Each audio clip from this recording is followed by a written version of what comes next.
waiting for Tom Hiddleston. People kind of are. Haha! There you go. Hey, Brilliant. That was an aching pause of me being technically incompetent, for which I okay. apologize to everyone. How are you doing? I'm okay. How are you? Yeah, I'm good. I'm good. I'm excited about watching Coriolanus. I've not seen it for a while. I nearly rewatched it, and then I was like, do you know what? I'm just gonna wait and experience it live with you. Here we are. Listen, here we are on whoops, hang on Instagram Live. I've never done this before. What? Whoops. This is rookie stuff going on here. Trying to move the phone, move the camera. Yeah, mine is balanced on so many books. Yeah, there we go. Yeah, Um, well, Joe's yeah. good Tom, to see. I'm here to tell you, look at this. Can you see this? People have already donated nearly £900. How cool is that? I can see it. I can see at the bottom it says 11 over £1,100 already. Oh Oh, no, wow. $1,100. $1,100. $1,100 because you're in Yeah, America. Yeah, yeah, yeah, yeah, yeah, yeah. And I just posted on Twitter before, and I think we sort of both wanted to say this that uh we're here to keep you company while you watch this. I'm very aware that some of you might have watched this before, so it's fun to watch along with us. At any point, feel free to mute us, or even drop out of Instagram Live. We will not be offended if the sound of me and Tom going, "Oh wow, remember that bit," is distracting from your enjoyment of what is ultimately Shakespeare's Coriolanus, not ours. So I think that's the thing to say. And the other thing is, we are insanely grateful for your donations, as is National Theatre, the Donmar Warehouse, and theatre in Britain. There are a lot of fantastic causes at the moment where if you've got spare money, you can give it to. So you are not obliged to give it to us. We're really grateful, but also we know that there are a lot of places your money can go right now, and it's fine if it goes there, not to us. Is that fair, Tom? indeed, indeed. I 100% agree. Yes. Good. Good. And this, I think that, I think what the National Theatre has done with these screenings, with National Theatre at Home, is a way of keeping theatre going during lockdown, and is a very generous invitation to those who love and cherish the theatre to keep it alive, because we need to, um, in order for it to make it out the other side. So that's why we're here. Yeah. And I think we're also here just to celebrate you because you are so amazing in this amazing company and this ensemble. Yeah, come on, well I am anyway. I'm so this we record a little post show thing that the National Theatre will put up on YouTube, and actually, like many of Shakespeare's plays, this is one that cautions you against pride and hubris, but I have Yes. pride to an almost hubris level of the work that we did on this show, um, in this very small, very special theatre. So it will be cool to see everyone on screen again. It's an Um, extraordinary play. Thinking about it, and the idea that it was written 400 years ago, 400 odd years ago, and its long reach and its resonance is staggering. But to be expected with William Shakespeare, the greatest playwright ever, arguably. yeah, yeah, most people I think would argue that, and just the sheer volume of output, frankly, as much as anything else. All those amazing plays with such an infinite range, and one of the reasons I really wanted to do Coriolanus with you is that often uh, actors tackle other big Shakespearean roles ahead of this one. So they might go, I'm going to do Hamlet first, or I'm going to give a Romeo, and actually it tends to be that people come and play Coriolanus a little bit later in their Mm, careers. Whereas actually, I think something that's really clear from this production is that he is an athlete and he's the most effective and physically courageous soldier that this version of Rome has. mm. And there was something thrilling about the athleticism of what you did and what the whole company did, because it's also a really chewy play and it's a long play. I mean, I should think by an hour, and you'll be very grateful that Rob Hasty and I cut probably about an hour from it. Mm. But it was physically very punishing. Like, we're about to see you go through a big old adventure, physically and intellectually, I think. Yes, yes, it was a big challenge, and I enjoyed it. It's, you know, in fact, well, I don't know, but I've got YouTube open at the same time, so Yeah. like they watch along. It says premiere will begin shortly on mine. Has everyone got Yeah, YouTube open? right, Yeah. that's right. Well, should we try and introduce it? How do we try and is that, Yeah, God, that's a good idea. That's a good idea. How you going to do that? Shall I do a bit and then you do a bit? Okay. Okay, as if like you're sitting in a theatre and we can do the program notes if anyone's interested in the program notes. Perhaps they're not. I apologise unreservedly if you're not interested in program notes before a show, because I'm about to give them, or my version of them. So this is where you can turn the sound off if you don't want to hear my introduction.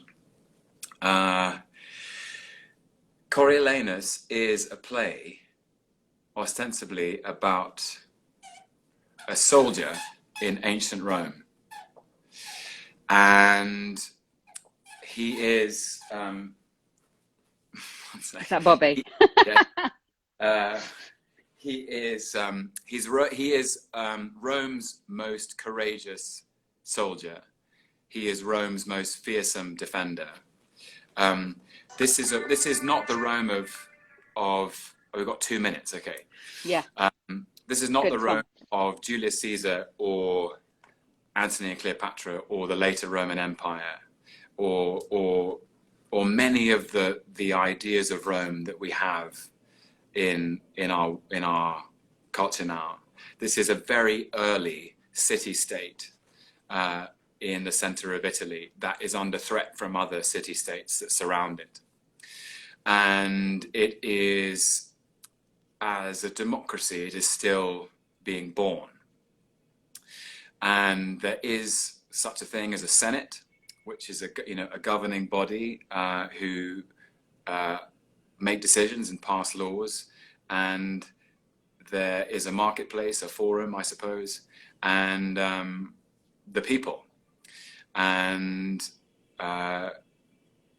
Coriolanus, through extraordinary military courage and personal bravery, is then persuaded to stand for high office and uses that misuses or abuses that high office with the clarity of thought that he uses as a soldier, becomes a tyrant, a traitor, an enemy of the people, is banished, and has to suffer the consequences. 10 seconds to go. Wow, have you got 10? I've got 18. I hope we're on the same. I'm going to refresh. Tom, that was so helpful. I think that's really great. And the play opens, we should probably say, with Coriolanus Caius Marcius at that point coming out to quell a protest about grain. Yes. So the people are taking to the streets because they don't have enough to eat. That's true. Yeah. The Senate, I bet from memory, the Senate has... Oh, actually, there's a good message going on now from the National Theatre about the turbulent times we're facing. So we should take a moment to reflect on that. And some of you have already donated, and thank you very much. So you can do that via Instagram, or you can do that via this prompt now, and we really appreciate it. Okay. Well done to the National Theatre. Yeah, thank you, National Theatre, for putting this in our homes. I think I first visited the National Theatre when I was 10 to see Wind in the Willows. That's very cool. I just directed, which is Alan Bennett's version. I just had the great honour of directing one of Alan Bennett's talking head monologues for Nick Hytner, the London Theatre Company, and the BBC. That was one of my lockdown activities. Oh.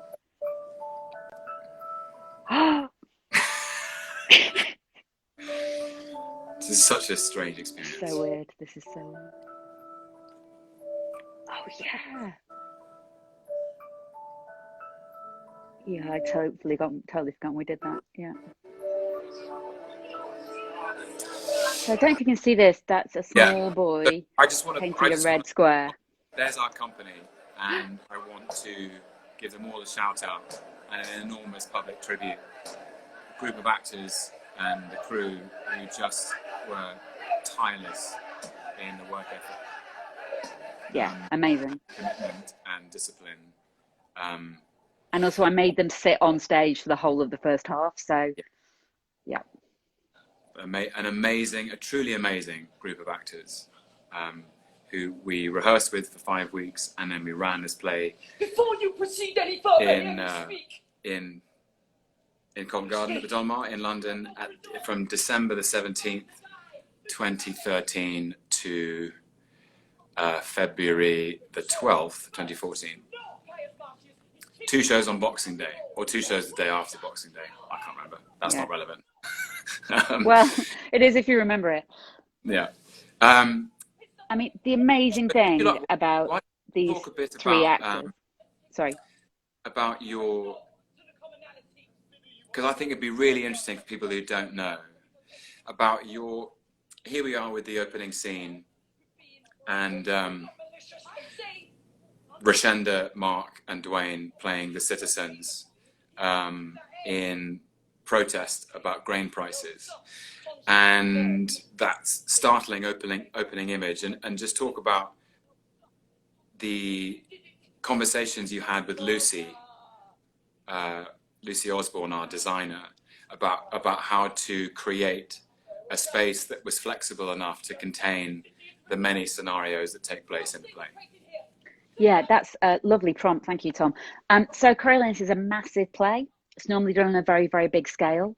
So one of the brilliant things about these 3 actors you can see now is they're playing the whole of the Roman people who are beginning this uprising. What you saw at the start was Dwayne graffitiing on the back wall. Lucy and I looked at a lot of Roman graffiti during our process of designing the show, and we found 2 things that were great. All of this graffiti that was protest, thousands and thousands of years old, and the other thing we discovered is that in ancient Rome, and you're a classical scholar, Tom, so you'd be better at this than me, but they would paint a bit like you can see here, red up to just above eye height across the walls, because it has the effects of a color of keeping people in this continual sort of throbbing state of aliveness, really.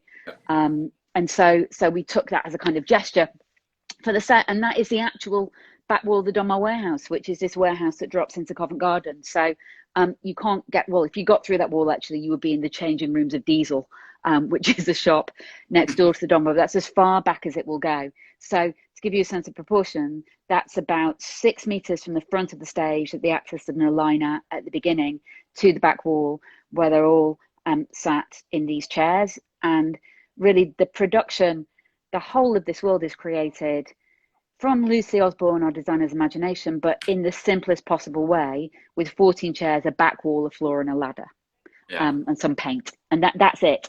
So what you're about to see, I think, is, for me as a director, one of the great shared acts of collective imagination, which is a group of actors coming together to imagine this ancient Rome and all of these worlds that they need to create. At this point, I think you were running up and down the stairs front of house to prepare yourself. Yes, it was because I remember being the only member of the company not at this point in the production who hasn't gone out on stage yet. And a strange thing of it's almost like before running a race or something.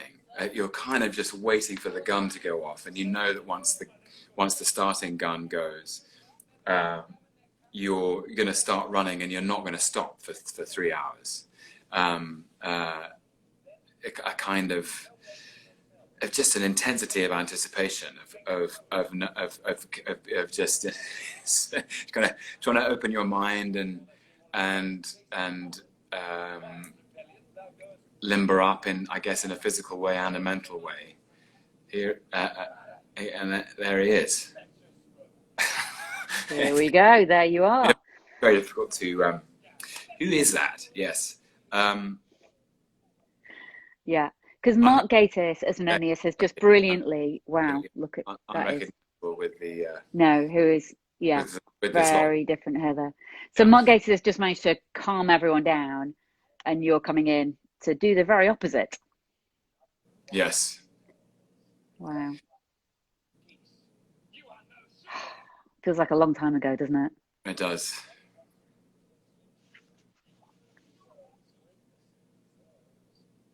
I remember this was probably one of the scenes that we worked the hardest at. This was the hardest one to crack, I think. This scene? Yeah. Just to get, do you remember we started in rehearsals with you being on stage and then we realized you needed to be off and to come on with that energy and. It's a very interesting introduction to a part, to any role in Shakespeare, because the first introduction is he's come out to speak to the people in the middle of a protest and to debate with them about the integrity of their argument. And it's all bound up with his idea of what service is. It's very strange because it's an introduction to Marcius's absolute and inflexible honesty. That there's something about him that cannot lie, and there's a perverse integrity to it, even though he is accusing the people of being fickle and changeable in their affections and loyalties. Yeah. I always found it a fascinating couplet when he says, "With every minute you do change a mind, and call him noble who was now your hate, him vile that was your garland." This idea that the people don't, in his mind, they don't adhere to one opinion. They aren't constant in their loyalties. Yeah. And I think it introduces you to the idea that this is a play about democracy and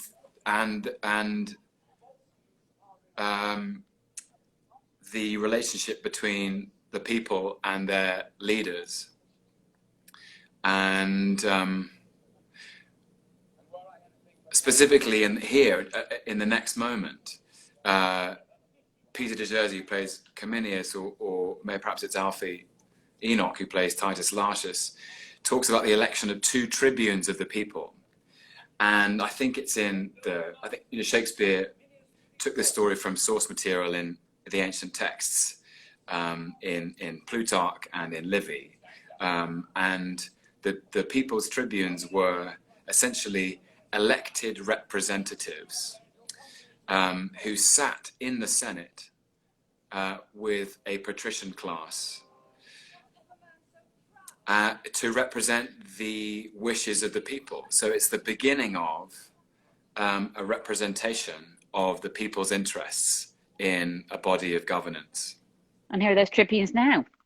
If we're lucky, we might see Elliot Levy here on the left later with the biggest lockdown beard I've seen. I know that's a large claim, but yeah, if we're lucky, we're going to see a huge lockdown beard. So they are playing the tribunes, whom you mentioned. And Helen Schlesinger. Who Helen does not have a lockdown beard as far as we're aware. No. Helen Schlesinger playing a part normally played, we're saying, by a man, or written for a man.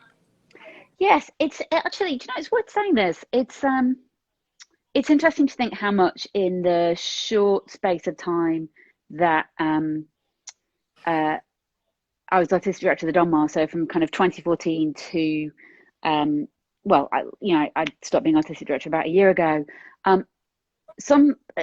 A couple of critics grumbled about the fact that that part was regendered, and that just wouldn't happen now. I think people just take that in their stride and accept it on the whole. You know, it's interesting to think how quickly we move and progress, and things that upset people actually just become, in the great imaginative world of theatre, absorbed. It was considered by some people controversial Change at the time. is possible. Change is possible. It is. Um, So here we are now in the Volscian Senate, which is pretty poorly attended. Um, it would appear that there's the brilliant Hadley Fraser yeah. playing your nemesis. It's also a peculiar thing. I think Shakespeare was curious about this too, that he finds in probably in his sources, is this idea of two people on different sides with such an intensity of mutual obsession, that they almost become sort of twinned or conjoined spiritually. Yeah, Um, I think Orphidius and Marcius understand more about each other than they understand about anyone else, yeah, in some peculiar, perverse military um, yeah. standoff. It's Or like, I sometimes think it's like there's really, you know, there's kind of cool, slightly early noughties car adverts where it's just two identical cars driving at each other, like through the Highlands or something. yes, It's that kind of feeling. yeah, Um, and here's the amazing Big Idiot Sorensen, who plays your missus, Virgilia, and the legendary Deborah Findlay. Um, absolutely. yeah, Um, yes, the great Deborah Findlay playing Volumnia, Marcius's mother, and um, so for me, this was one of the reasons when I never forget when we first sat down uh, for a cup of coffee to talk about this, probably 8 or 9 months before we started. I don't know, maybe a year before we started.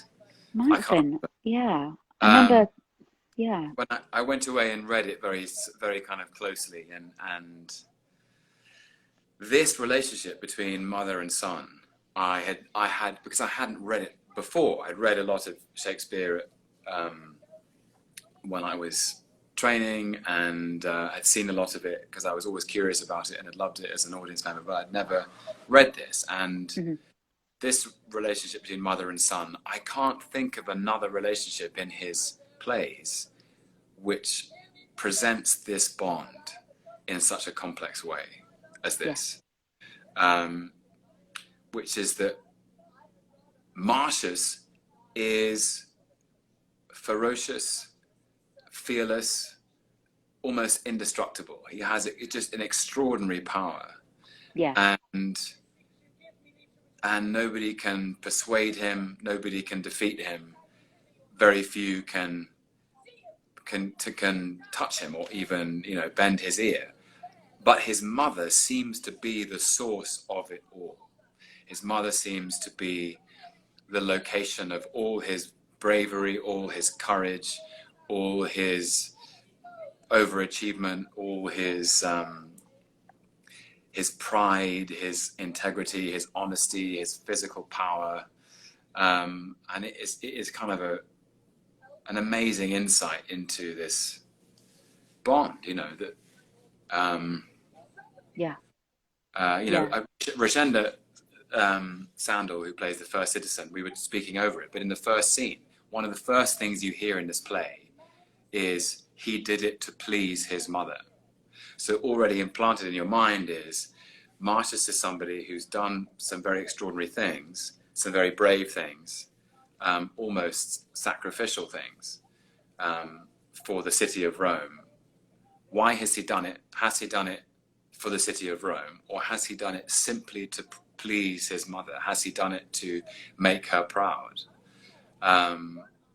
yeah, And in this scene, you see Deborah introduce this idea that the blood he sheds for the city is something she takes delight in, which is sort of almost perverse, for a mother to take delight in her son's wounds, in his pain, yeah, in his physical pain. and to show him off, to Yeah, go, look, my son's better than your son. because he has 27, I believe it's 27 scars on his body. Yeah. And that the more scars he has, the more proud she is. Yeah. Tom, Tough love. I know, tough love. While you reflect on mothers and sons, I Yeah. might drop you out for a moment because Jackie Boson, who's in this scene, wants to say a quick hi. Can I? Let Jackie jump in. Yeah, again, Jackie, jump in. But stay watching because you'll jump back on after that if that's okay. Yeah. Jackie, I hope you're ready. If not, I'll come back to you, Tom. Okay, so what do I do? I just I'm gonna drop you. I don't need to say that personally, but just that's then re-invite yourself and I'll let you back in. Before I go, I just want to say a quick thank you to everyone who is tuning into this and or watching online or even remotely interested in what we did and how we did it, and I'm so grateful that you're interested and following and for your support. So thank you. Okay, see you in a sec. Bye. Bye.